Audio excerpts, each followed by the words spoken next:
Good to go?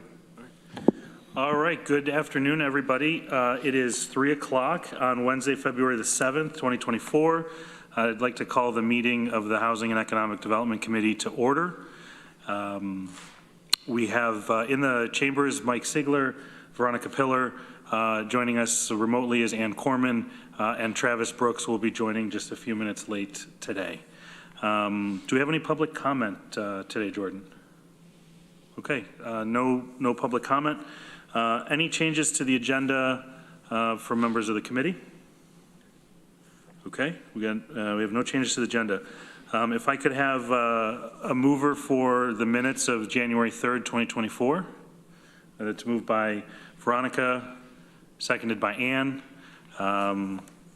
Any discussion on those minutes? Okay, we'll go ahead and take a roll call vote. Ann, I'm going to start with you on screen for each vote today, just to give you a heads up. So, Ann? Thanks. Yeah. Yes. Mike Sigler? Yes. Veronica Pillar? Yes. And I'm a yes. So those pass unanimously. We have under item 5, advisory board appointments. That's ID number 12189. And I have Richard Floyd, Tompkins Cortland Community College representative to the Strategic Tourism Planning Board. Term expires December 31st, 2026. If I could have somebody, if Mike moves that, Veronica seconds. If we need discussion, we'll go into executive session, but seeing no need for discussion, we can move to the vote. Ann Koreman? Yes. Mike Sigler? Yes. Veronica Pillar? Yes. And I'm a yes. So congratulations, Richard Floyd. Thank you for your service. The next we have a resolution, appointments to the Industrial Development Agency and Tompkins County Development Corporation Board of Directors, ID number 12181. And if I could have someone move that, please. Moved by Veronica, seconded by Ann. That, that's packet page 7. I just want to point out the resolved. It's our recommendation that the following members be appointed to the Industrial Development Agency to serve at the pleasure of the legislature effective immediately. We have Rich John, member, Deborah Dawson, member, and Ann Koreman, member. Be it further resolved that Rich John serves as chair of the IDA. And then further resolved that the following members shall be appointed to a term that expires on December 31st, 2024. Todd Brewer, Organized Labor Representative. Jeff Gorski, IAED Representative. John Guttridge, Member at Large. And Duxon Nguyen, Member at Large. If we need to have a discussion about a specifically named individual, we'd have to go into executive session. But if there's no discussion, or if there is discussion on anything about the resolution, happy to take that now. Okay, seeing no discussion, we'll go ahead and call for a vote. Ann Courtney. Yes. Mike Sigler. Yes. Veronica Pillar. Yes. And I'm a yes. So that passes unanimously. Moving right along. Chair's report. I apologize, I don't have a report today. Hopefully we'll have more to report at our next meeting, but just trying to play catch up after our lengthy meeting from last night. So we will move on to our county administrator's report, and Bridget is here to provide us with that. And we have HED 2024 departmental goals as a discussion item. Yeah, thanks, Greg. Sure. Good afternoon, everyone. Just a couple quick status updates on some of the items I've been reporting on in this committee.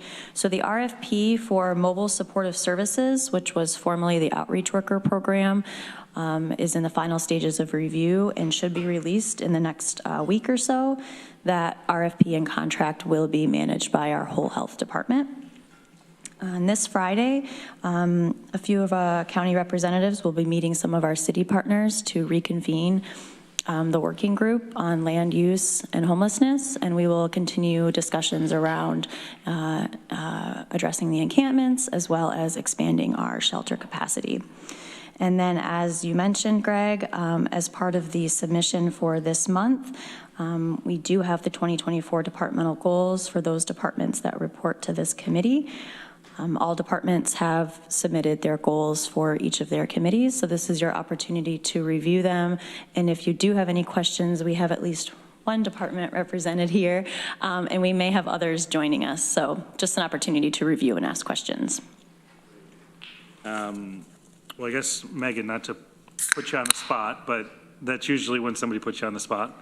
Are there any highlights from the Department of Planning and Sustainability goals that you maybe want to hit on or highlight? Sure, use the microphone. Sure, I think mainly, we're always looking for things that we've already, that have been identified as critical issues, area of efficiencies, things that are leveraging resources and offering hopefully multiple benefits to the community. And so I'll say, in terms of efforts that link to this committee, the Municipal Planner Housing Partnership, we're looking to not reinvent wheels, but hopefully help assist our municipalities. And so we're, planning that hopefully by the end of this year to have facilitated a number of meetings and prepared some information that's helpful, not reinventing the wheel, but hopefully helping, because we know, those that have municipal planners, they have a lot of workload, and so if there are ways that we can, help bolster their efforts while they're dealing with so much day-to-day in terms of their efforts, continuing on our broadband work. And also, I think you'll probably hear more from Nick later, but we're working on the visitor profile study as well that you'll be hearing more about at this committee over the year. Thanks. Any questions as it relates to packet page 10 for those following along in the packet? Any questions or any comments about those goals or that area as it relates to the Planning and Sustainability Department? All the members are deep in thought right now, so.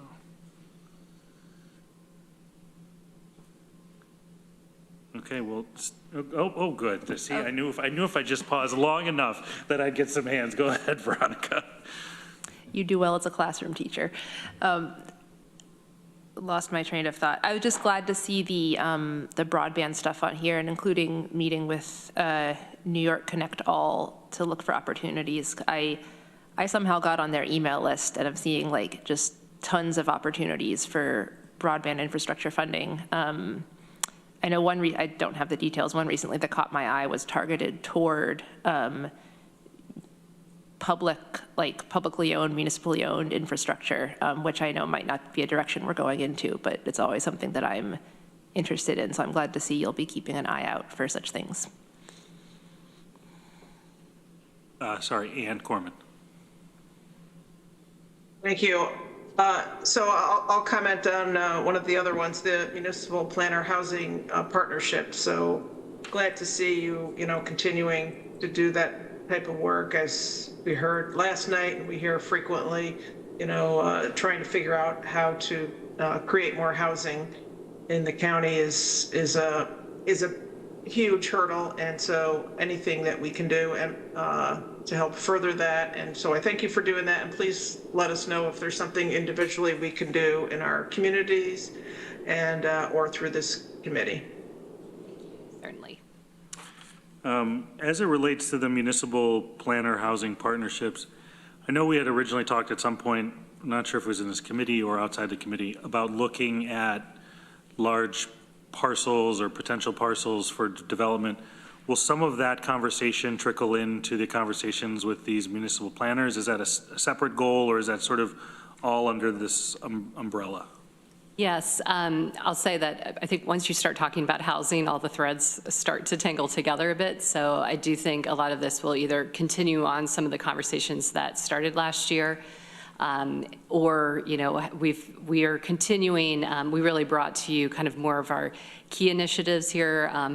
Our full work program is dozens of pages of all the kind of other things that are happening behind the scenes that we're keeping rolling that maybe don't rise to the level of a key initiative. And so one of those things is that development opportunity outreach, as we were calling it. That is still on our plate as well. And so if a municipality would like, kind of those specific conversations, we've done some GIS analysis, we've talked with a number of municipalities already. I think that will all kind of come to the table, in this work as well. So, yeah. And if you hear of municipalities, looking for those conversations and they don't contact us directly, you're always welcome to put them in touch with us. That's great. One of the things I was really excited to see on page 11 with county administration was the emergency shelter needs, and also the unhoused population coordination, which we have some funding for this year, and look forward to seeing how that's retooled or rethought to maybe best serve the needs of that population and the county as well. So I know a lot more to come on those two topics, but glad to see that that's part of the priority list in here as well. Megan, I guess one thing I did have too, sad to see Elliot depart, but excited for his next opportunities, I guess, as always. Plans to backfill or post that position, or? Yes, you're jumping ahead into some of my notes for deputies report. Sorry. Because I'm sorry to report, in addition to losing Elliot, we're also going to be losing Kathy Wicke, who's been our principal account clerk in the department, running all the financials, which are very important for all of our grants and other business of the department, a lot with tourism and our housing activities. So we are looking, I think, probably first to be filling that position.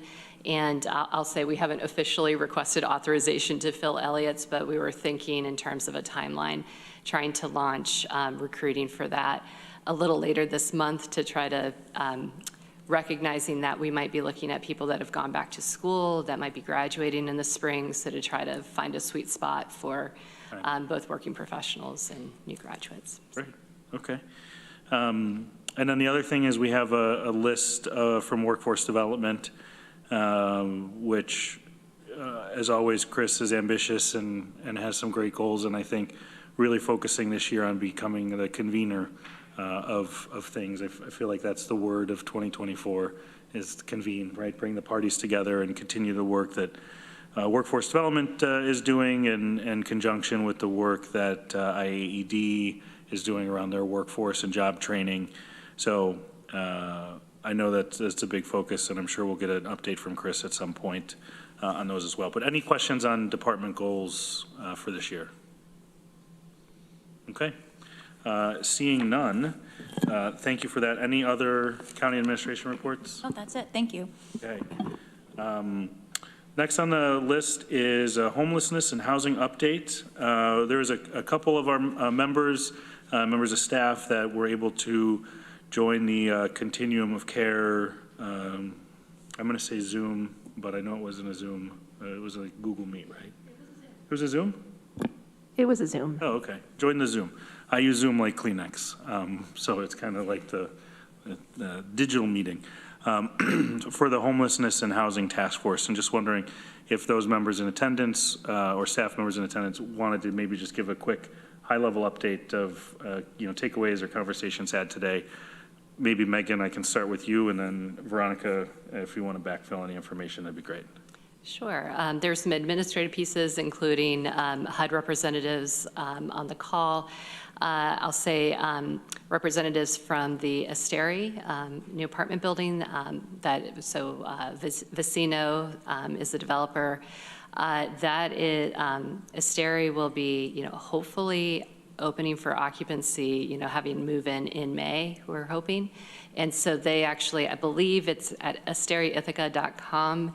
I think it was around February, either 15th or 19th is the deadline for this first round of applications for anyone who's interested in an apartment in that complex. So you can find all the information online, the income qualifications, that sort of thing. So that's exciting, going up over our new conference center.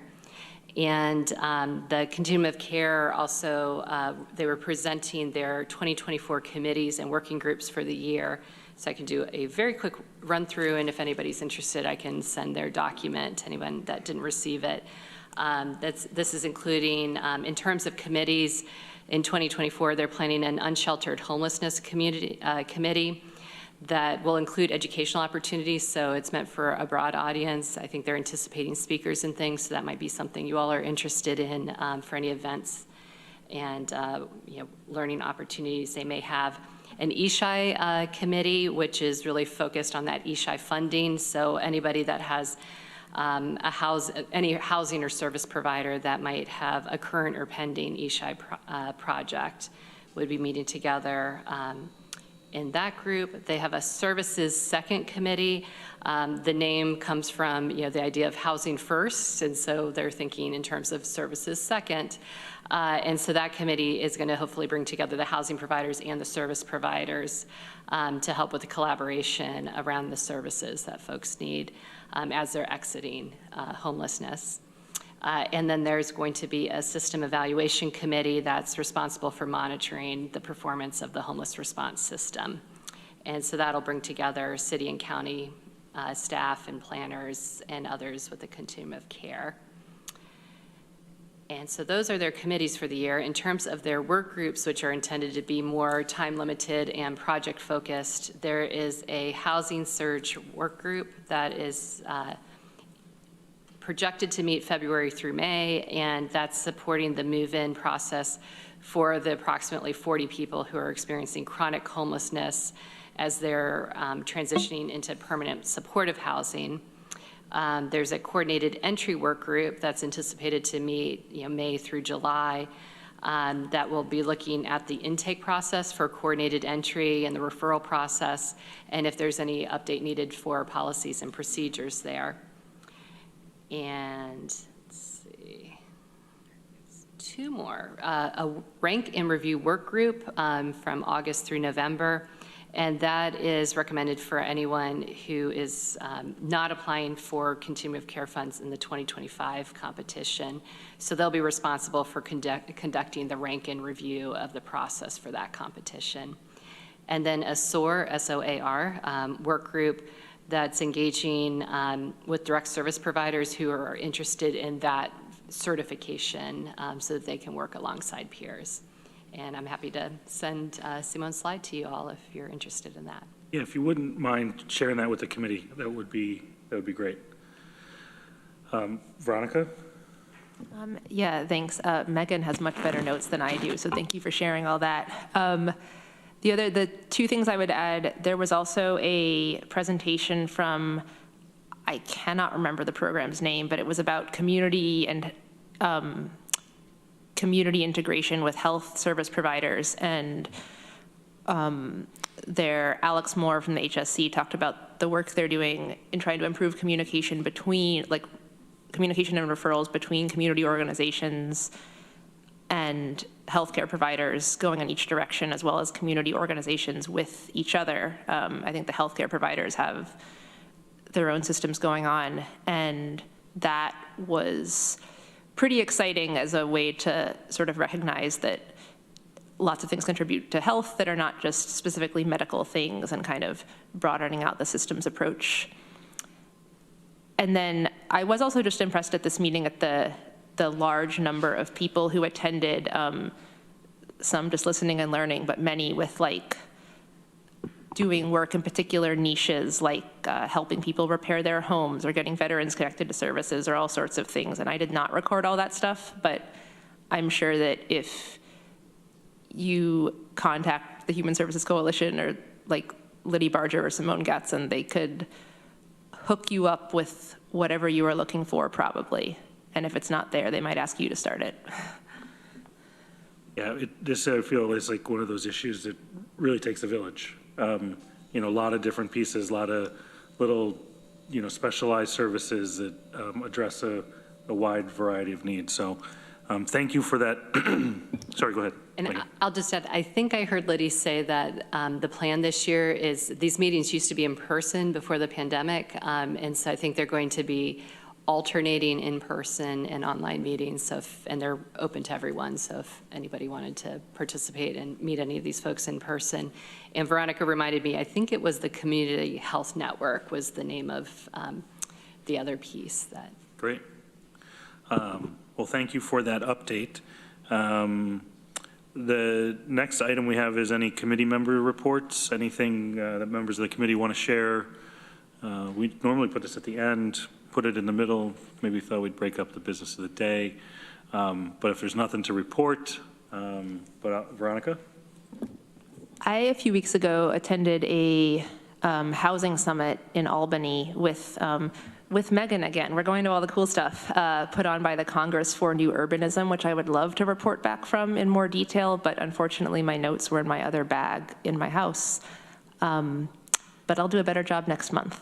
Yeah, if you wouldn't mind maybe sharing a report next month on that, that'd be great. I know that there's a contingent from the county, from the city, from the chamber. It sounds like Ithaca and Tompkins County was well represented at the conference, so maybe we can put that on specifically for next month to get a recap. And Megan, too, I would also invite you to share any key takeaways from that as well. All right, well, seeing none, Megan, it seems like you're sort of in the hot seat. You're Deputy Commissioner, Planning and Sustainability Report, ID 12201. Maybe not a whole lot more to add since we've already touched on our staffing issues, so I appreciate your patience with us as we're juggling work and you might see some things from different folks for a little bit. And if we'll talk about the Housing Summit next month. I was going to let you all know that one of the Housing and Supportive Infrastructure Grants, or HASIG, because, an acronym that rolls off the tongue, which are your grants to municipalities to support their work around affordability of housing and recognizing the role infrastructure plays with that. You had approved an award to the town of Ithaca, and unfortunately, they're not going to be able to execute the contract and move forward at this time. It appears that I think some of the parties involved, the plan was to pursue a financial feasibility study, and given the our typical award period, they don't see having enough time for that. And I think there's some land ownership and other issues with those in control of the property that it didn't seem like it made sense to move forward. Now you may see an application for this coming back in a future year. Any other items to report, or? No, I think Katie will be back next week, so Okay. just feel. Good. Any questions for Megan before we move on? I'm just sad to hear Elliot's leaving. When is his last day, or was? Unfortunately, it was a pretty quick departure. He returned to a graduate program, and so he left us January 19th. So we've been kind of shuffling the work program a little bit in the meanwhile. Yeah. All right, Nick, you're up. Next, we have our arts and culture and tourism updates. We have a report and discussion first with the tourism quarterly update. That starts on packet page 14 with always a detailed and thorough memo from Nick. But I will turn it over, Nick, for you to maybe hit some highlights from that. Sure, thanks. Yeah, and some updates since it was submitted. Yeah, as you can see in your packet, we've got fourth quarter 2023 room tax collection reported in there, coming in just over $1 million, and about 15% increase from where we were fourth quarter of 2022. We're seeing higher hotel rates and occupancy driving that increase, bringing our total 2023 room tax collections to just over $4.1 million. So we're currently working within our department and with finance at determining how much we have available to put into a budget adjustment to bring unspent funding into 2024. So that'll be coming to this committee when it is ready. So keep your eyes peeled for that. STPB updates, we have Brett Bossard and Doug Levine returning to their roles as chair and vice chair of that body. And we expect we'll have a nomination for a new at-large member coming to the board in February. So that'll also be coming up. We have grant programs that are open and currently accepting applications. This is for the Community Celebrations Grant, Tourism Advancement Grant, and Tompkins Outdoors Grants. Over $178,000 that we're have budgeted for this cycle. We've got all full details on the website, and all of those applications are due February 29th. So if you know somebody who might be interested in one of those programs, feel free to send them our way. Happy to answer questions and help guide them through the process. And then an update on the visitor profile study. This is an initiative we kicked off last year with a request for proposals. Selected a firm called Future Partners to help us with that effort. They sent over a draft questionnaire, which has been since marked up, edited, and thoroughly revised. We have a final draft that should be ready to go and aiming to get out here in the next week or two. So that's exciting. We'll start getting quarterly updates on responses from that as responses come in. And the rest of the memo, you'll see we have updates on allocations for funding for 2024, the event calendar, and room tax report. So that's all I have for Q4 tourism program memo. So happy to answer any questions. Questions for Nick?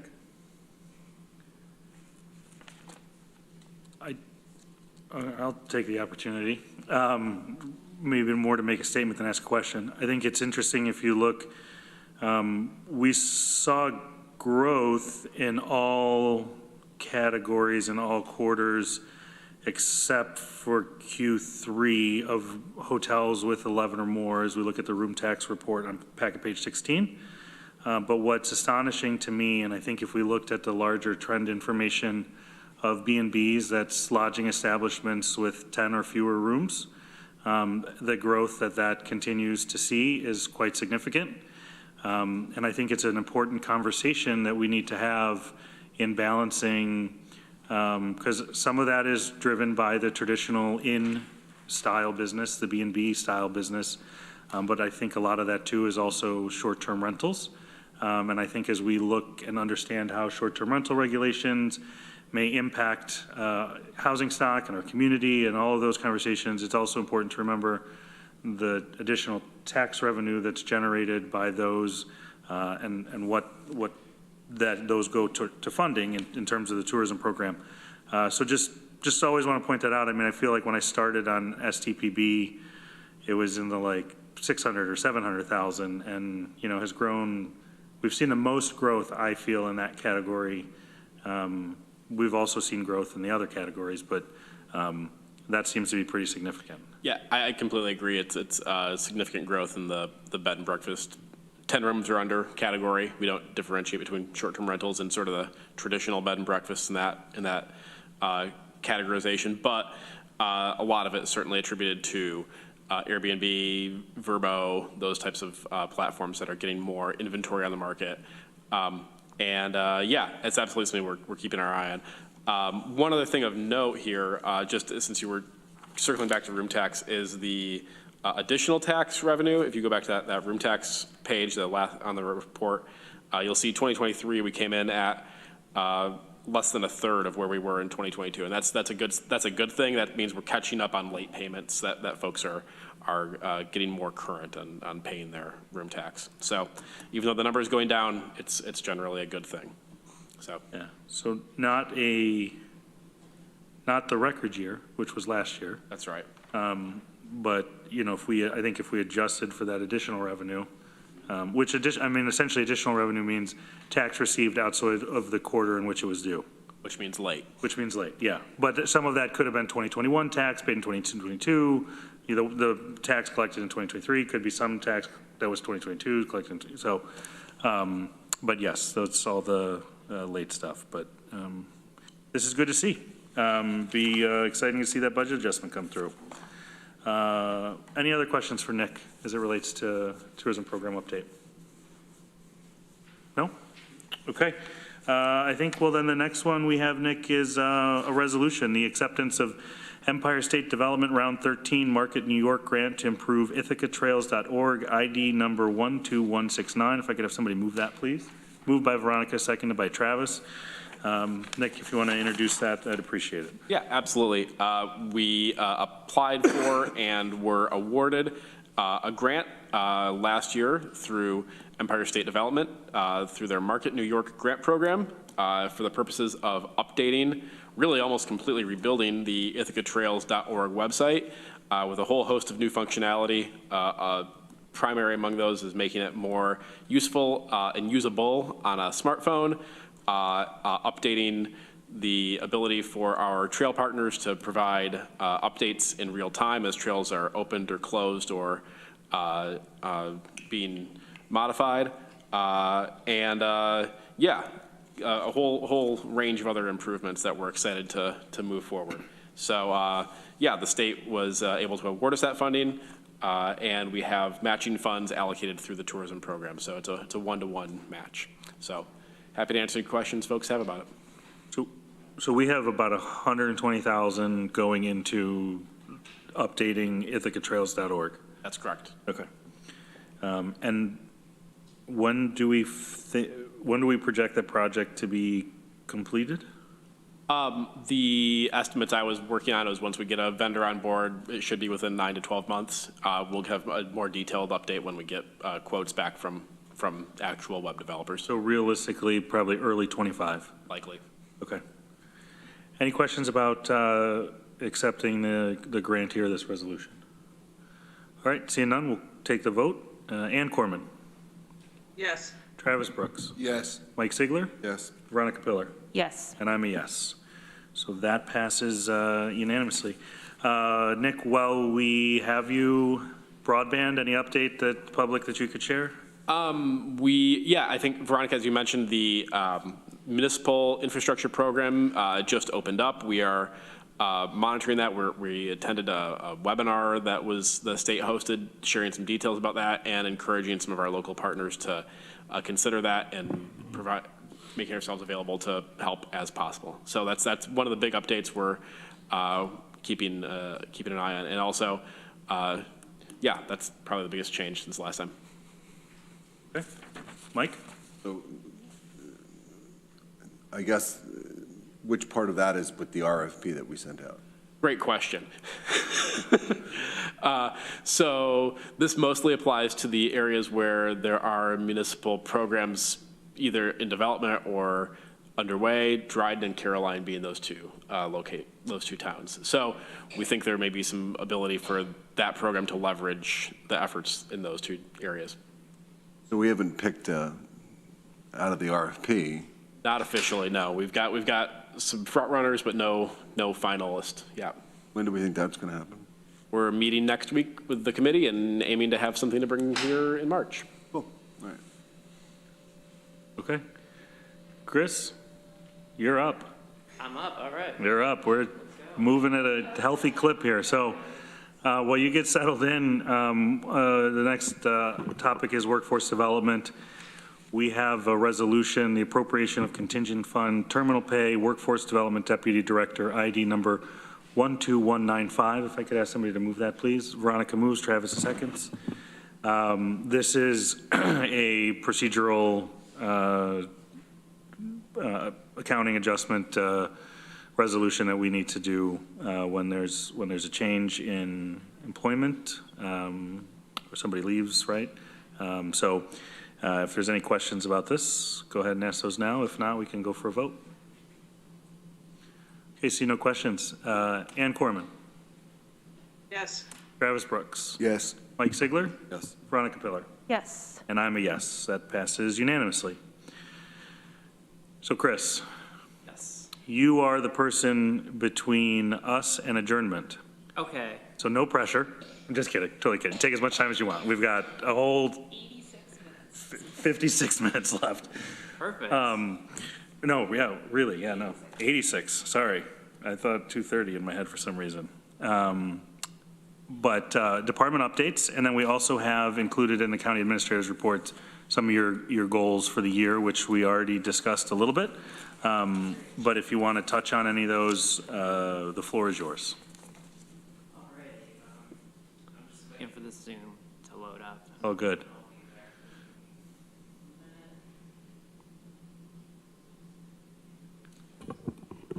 Megan.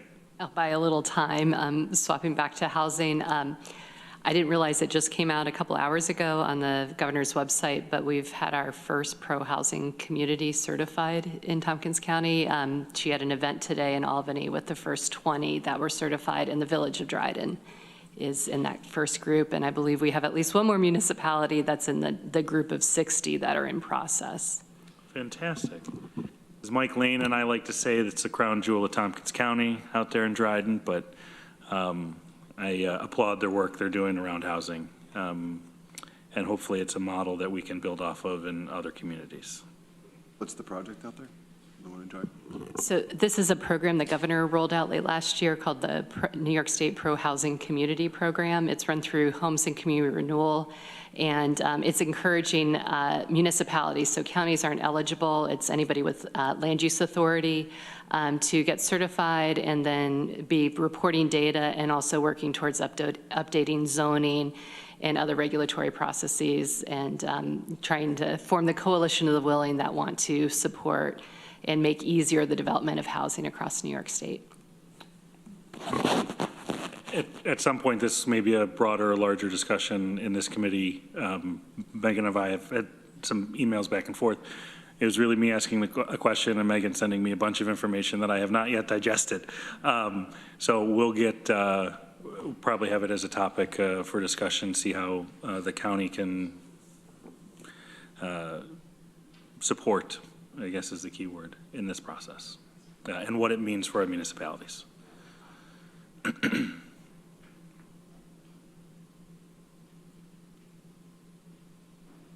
Thank you, Megan. So I'm going to share, I have a PowerPoint, so I'll share my screen. Awesome, thank you. We'll get going and you can enjoy the sun. All right. Slide deck. Oh, yeah. Nice. Anything in the way for anybody, or is it clear? We're good. Okay. I think. So the agenda for today, I'm going to talk about our job vacancies, the Workforce Development Career Center updates, and then our Youth Employment Resource Team.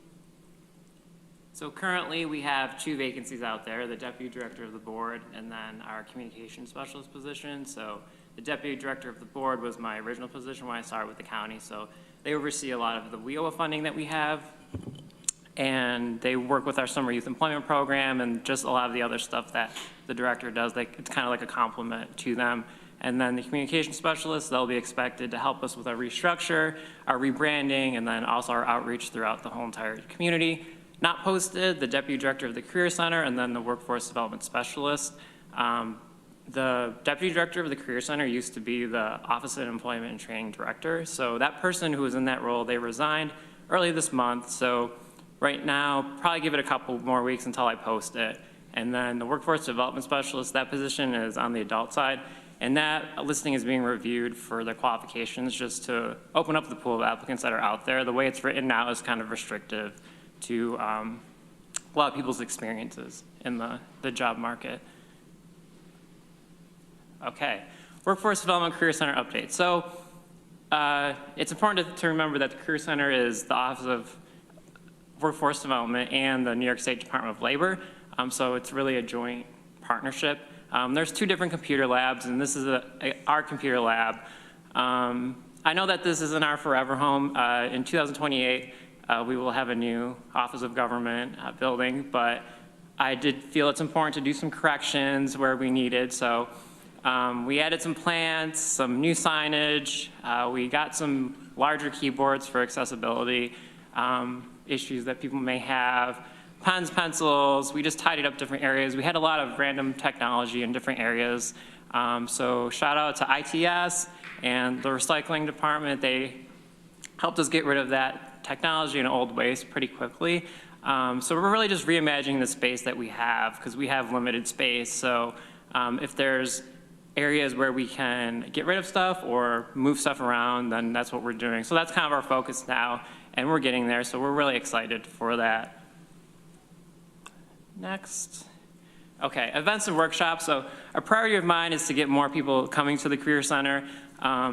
Big picture, we are gonna have a calendar, and it's kind of understood that these events are gonna happen, like very consistent, not something that's gonna happen randomly. Like monthly, we want Meet the Employer events. So what that means is a local business can come and talk about job opportunities that they have.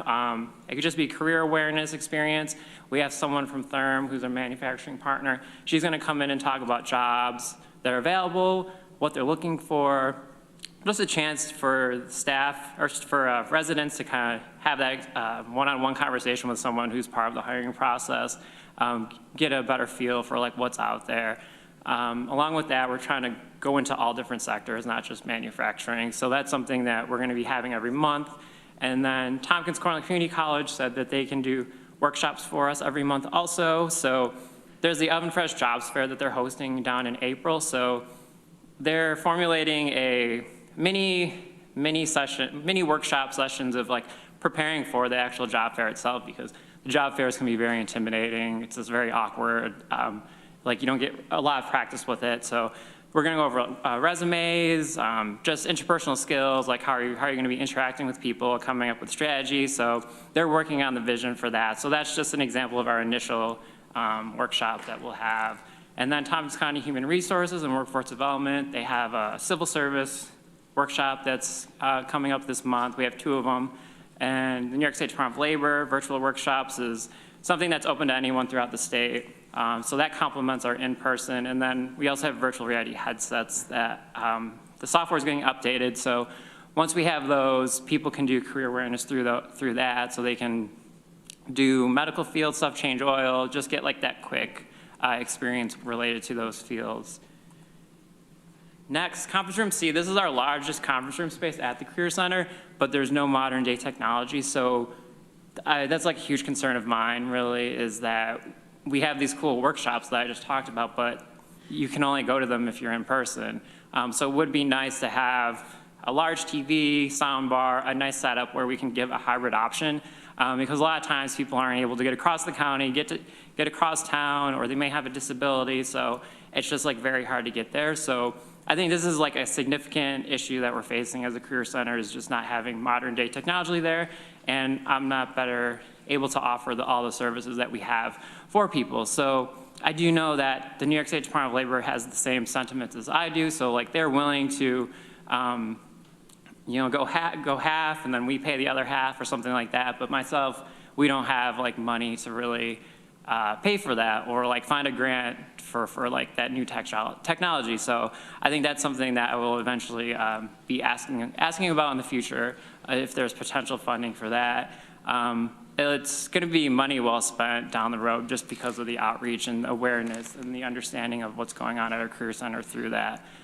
So those are really the main Career Center updates. Can I stop you for a second? Logistically, yep. Can I ask a question? Yeah. And maybe this is more directed at Bridget, but if you could go back a slide. Oh, yeah.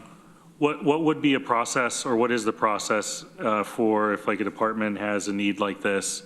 Could you just remind us all, is it wait till budget season? Is there opportunity for additional requests for technology or materials outside of the budget process?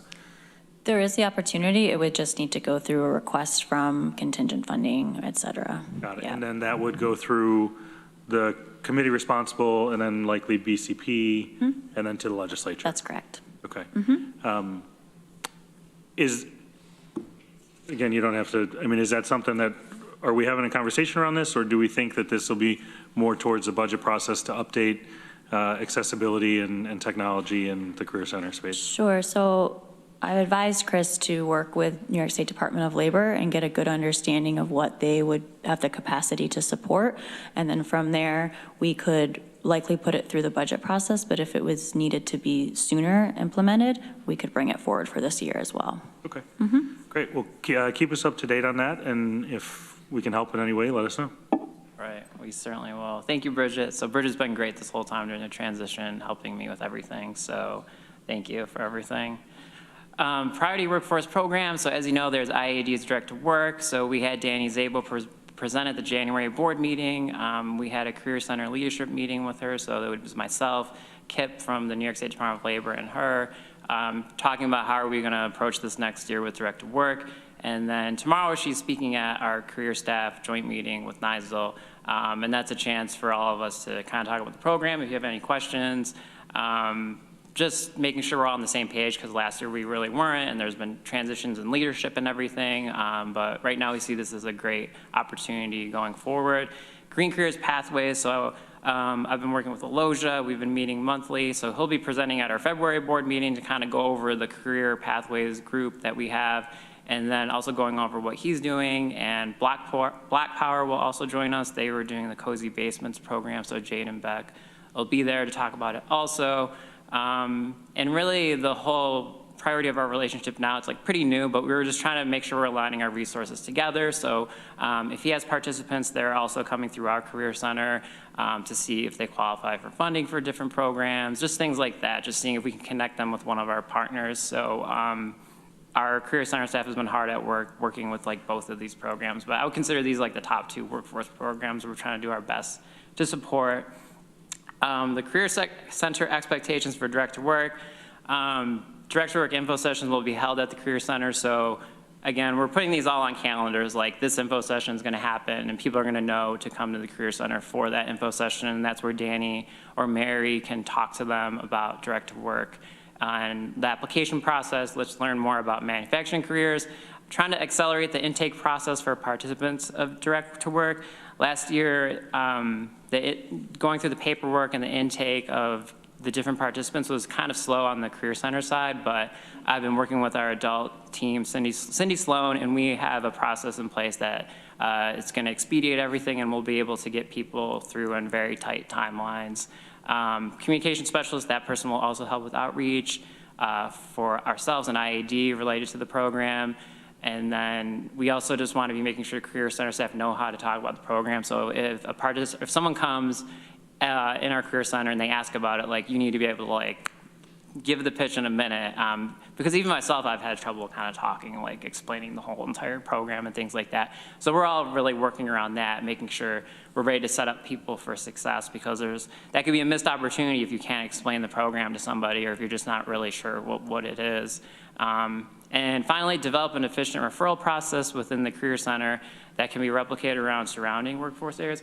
So as we know, everyone that works in Tompkins County may not live here, and we may be able to find other talent in surrounding counties. So the goal is to take the model that we have as a Career Center and train other workforce board Career Centers about Direct to Work, and they can do their whole intake process and then funnel them down to Tompkins County, because IAED's priority is to fill jobs in Tompkins County. So IAED, Direct to Work, could care less where these people are coming from. But if we have satellites all around us as a region, then we'll be able to get more participants in the future.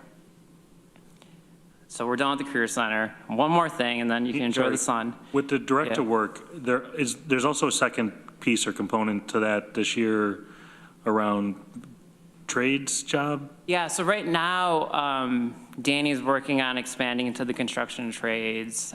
So she's talking with labor unions, you name it, whatever labor union that's out there. So she's actually developing it right now and doing all those like discussions, similar to how she developed Direct to Work, candidate profiles, kind of showing them how this is gonna look. And we're also partners with TSC BOCES in this. Mary Holland Davis, who's the new right-hand person for workforce at IAED, she's going to be doing a lot of the implementation of Direct to Work this year, what we had last year. And Danny will still provide support, but she's going to be building that as the year goes on. So she'll definitely have more updates on where she's at related to that, but that's the plan going forward right now. Which I think many of my colleagues will remember, I think when the term of this current legislature started, 2 years ago, there was a lot of conversation on how IAED, excuse me, could help play a role in workforce development, and to see, there's now 2 full-time staff persons at IAED, and sort of the growth and build out from manufacturing now into construction trades, and then, what's next. So I think we're seeing great momentum and a strong commitment from them as a partner, and great collaboration between your team and their team, and that's always good to see. Yeah, absolutely. We were actually just talking before we had a meeting, and then I had to run over here. But yeah, I can already see the difference with having the extra person. Our final piece, the Youth Employment Resource Team. So when we think youth, we're thinking ages 14 to 24. So this is a group that originated from our department, and it's a collection of providers from the area who service youth either directly or indirectly. Really, anyone's welcome. So we basically meet every month to talk about what's going on in our areas. Sometimes we have guest speakers, we do field trips. So this is a picture from TSC BOCES. So we did a field trip there, just so like everyone can kind of understand what's going on at TSC BOCES. We did a field trip at Significant Elements. So it's just another way for us all to learn about all of us to learn about one another. And because a lot of times you just hear about a place, but you don't really know it. But what we're working on now is creating a directory, so a resource and contact directory. So internally, we know that there's a lot of turnover amongst nonprofits, pretty common. And sometimes if you have a connection with an organization, it's only through one person. And once that person leaves, that connection's kind of gone. So we're trying to create a directory internally that we can use that has information on the organization, the right people to contact. For example, with workforce development, I could be a contact, but then we also have a whole career center. We have an adult team, which is led by Cindy, and then Ty leads our youth team. So a lot of times people may contact a place, but then they hit a dead end because they're not even talking to the right division or right section, and they can't really be served. So the idea is to kind of like lay out the land for everyone. Like, this is the contact you should be reaching out to. And then if someone leaves, then we can just fix it ourselves within like the database that we have. Along with that, there will be hours of operation and just other like important links.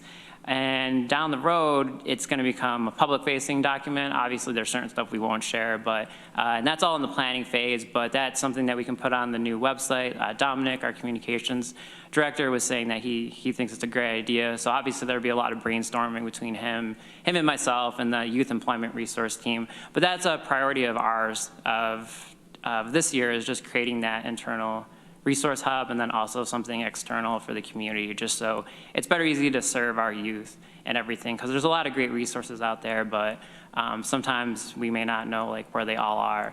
And we're hoping that through this and having it on our beautiful new website that's coming out this year, it can be a lot easier for everybody. And I don't really mind doing the lift of organizing it and things like that, because that's part of my job anyway. So we're real excited about this project that we're working on. And that's basically everything I have to say today. So any questions or? Questions from members of the committee? I guess I would just say I appreciate the energy and the excitement and the passion around workforce development. Before you got here, when we were going over department goals, this idea of becoming the convener, really, and establishing your department and you sort of as the front door of resources and how to direct people in the right direction to where to go to get the skills that they need or to advance in a way that they may have a roadblock otherwise is admirable, and I think essential in our community, especially as we continue to grow our workforce and have the needs of our workforce continue to change. I know as a little thing, but when you showed the computer lab, right, trying to make those welcoming environments, the little tiny changes, the $6 fake plant or, whatever the case may be, that all creates a space that I think provides dignity, that provides a little bit of peace and respite in what can be a stressful process for somebody who's trying to figure out what their next step is, or maybe in a position where they have to continue their, survival. And so just seeing those little details and that level of care and the way that you and your department approach the work, I think goes a long way. And I just want you to know it's not going unnoticed. Now we're excited to see the results and the fruit of those labors and that effort. So you've set the bar for yourself and your department high. But we're excited to see what comes from that this year. Thank you. I appreciate the kind words. And I have the right people around me to get there. So I'm excited to go to work every day because we have such a great team. So thank you for the support, everyone here, too. It makes me feel good knowing I have a good committee that is supportive also. It does make a difference. Thank you. Great to hear. Thank you. Veronica. Agreeing with what Greg said about the changing your space, things like a little fake plant is not everything, but it's something. This is not my main comment, but also seeing the picture of the babies. I'm glad you said the youth employment was ages 14 to 24 because they looked way too young. The thing about keeping consistent contact between different organizations or departments or whatnot when someone leaves is something that came up at our last Workforce Diversity and Inclusion Committee meeting. Our Chief Equity and Diversity Officer, Charlene Holmes, brought it up, and I know Travis had relevant experience with this too. And I'm wondering if you're already in conversation about that. Yeah, like this is still ongoing and everything. So we also welcome as many people as we can to the conversation too, because that's going to make it better. Because I don't know everybody, but I know y'all know people too. So yeah, I would love to talk more in the future too, because it's really about making sure we get everywhere. I think that's a concern I had about the group, is that we're not representing everybody from the area. So it's helpful just having more people in the conversation, because yeah, before you know it, people are going to be gone, and you may not be able to reach out to that organization. That's it. Like, it's crickets. Mm-hmm. Yeah. All right. Let's keep talking, because it seems like this issue's popping up independently in multiple places. The last thing I would say is if there's anything that comes up in 2024, key dates or things like that, that would be helpful to have participation from any of the members of the committee. Feel free, don't hesitate to reach out in advance, let us know. I know I miss going on field trips. I don't have little kids at home that I can chaperone field trips anymore. So if there's opportunity to see exciting things around the county or the good work that people are doing in the community, please don't hesitate to extend the invite to, jump on the bus and figure out what there is to see. Oh, absolutely. I will send out the calendar to y'all, so it should be good. Oh, no, I never had little kids at home. Sorry. I meant I'm not a little kid anymore, and I don't have little kids at home, so I don't have opportunities for field trips. So love to get out there. The bombshell. There's never been little kids at home. Just thank you for pointing out my word fumble. Now we've taken 30 extra seconds that we didn't need to spend on my poor choice of words. Anyways, let us know when we can jump in and participate. Okay, I'll see you next month. All right. And without any other questions, any other comments from members of the committee? Ann, I can't see you on the screen, just in case. If you're good, thumbs up. Awesome. I guess we will adjourn. Thanks, everybody.